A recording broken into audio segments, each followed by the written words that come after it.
जी, आज का उद्घाटन कार्यक्रम के विषय में जानकारी दीजिए। नमस्कार सभी मीडिया भाई को। आज का ये जो कार्यक्रम हुआ है, हम लोग लास्ट पंचायत इलेक्शन में आए थे, तो हम लोग यहाँ पर कैंपेन के माध्यम से हमारा दल, हमारा पार्टी ने जो काम को बोला था, तो हमारा पंचायत नहीं जीता। फिर भी हमारा पार्टी ऐसा है, पंचायत नहीं देखता है, क्योंकि जनगण जो है और झरना का जनता जो है उनको प्रति हम लोग काम देख रहे थे। फिर भी हम लोग अपना मोमिदुल का नेतृत्व में, भाई जो उस टाइम पंचायत कैंडिडेट थे हम लोग का पार्टी से, उनका नेतृत्व में हम लोग ये नाला का काम आज से उद्घाटन कर रहा है। और सभी जनता के लिए बहुत असुविधा था, उनके लिए हमारा पार्टी ने जो वादा किया था वो पूरा किया। आज कितने की लागत से ये काम चालू हो रहा है? 3 लाख अनुमान 3 लाख 2 लाख समथिंग कितना है, 3 लाख तक का ये अनुमान काम है। तो इसका हिसाब से आपको ये बजट समझ लीजिए ना, 3 लाख का करीब करीब है। कितने साल बाद ये काम चालू हुआ है इसको लेकर? बहुत साल, ये इसके लिए हम लोग कम से कम 10 साल से जूझ रहा था यहाँ का जनता। फिर भी हम लोग इलेक्शन में आए। इलेक्शन में जब हम लोग इन लोग को अपना वादा किए थे हमारा पार्टी ने, उस हिसाब से हम लोग ये काम को संपन्न आज से शुरू कर रहा है। मेरा नाम पप्पू शाह, जयगांव GP2 চেয়ারম্যান। আচ্ছা মামিদুল ভাই, আজকে থেকে তো কাজ আরম্ভ হইল, এই বিষয়ে বলো। সর্বপ্রথম তো সবাইকে নমস্কার এবং সালাম। আমাদের 11/25 নম্বর বুথ এটা।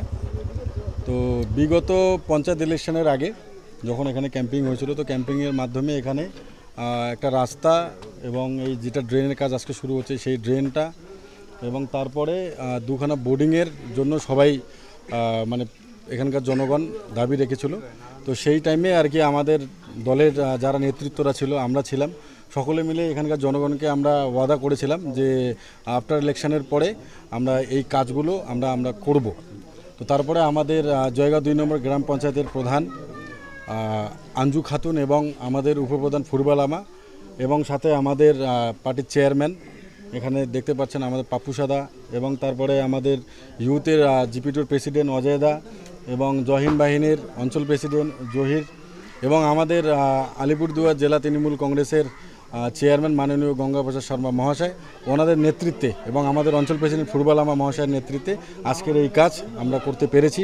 তাই আমরা এখানকার জনগণ হিসাবে এবং আমরা এখানকার লোকাল লিডারশিপ হিসেবে আমরা ওনাদেরকে অনেক দাদারা আসেন, এদেরকে আমরা অনেক ধন্যবাদ জানাবো যে এখানকার জনগণের অসুবিধা দেখে এনারা এই কাজটা সহযোগিতা করে আজকের এই কাজটা হতে চলেছে। কত মিটারের কাজ এটা? মোটামুটি ওখান থেকে আপনার Ayub Ali house to Babar Ali house মোটামুটি 200 ফিট, 202 থেকে 250 ফিটের মতো কাজ হবে এখানে। জনতার জন্য কি বলবেন? জনগণের জন্য একটা কথাই বলবো যে আমাদের বাংলার মুখ্যমন্ত্রী সুশ্রী মমতা বন্দ্যোপাধ্যায় যেইভাবে সাধারণ মানুষের জন্য, খেটে খাওয়া মানুষের জন্য, মা বোনদের জন্য লড়ে যাচ্ছে দীর্ঘদিন ধরে, এবং আমরা এটাও জানি যে আগামী দিনে 26-ও আমাদের বাংলার মধ্যে আমাদের বাংলার জননেত্রী সুশ্রী মমতা বন্দ্যোপাধ্যায়ের সরকার পুনরায় আবার সংগঠিত হতে চলেছে। তাই বলবো যে আমরা সকলে যাতে ওনার হাতকে শক্ত করে করতে পারি, এবং জনগণের কাছে আমাদের একটাই আপিল যে আমরা যাতে সকলে একসাথে মিলেমিশে থাকি এবং ঐক্যবদ্ধ হয়ে আগামী দিনে দিদির হাতকে শক্ত করি।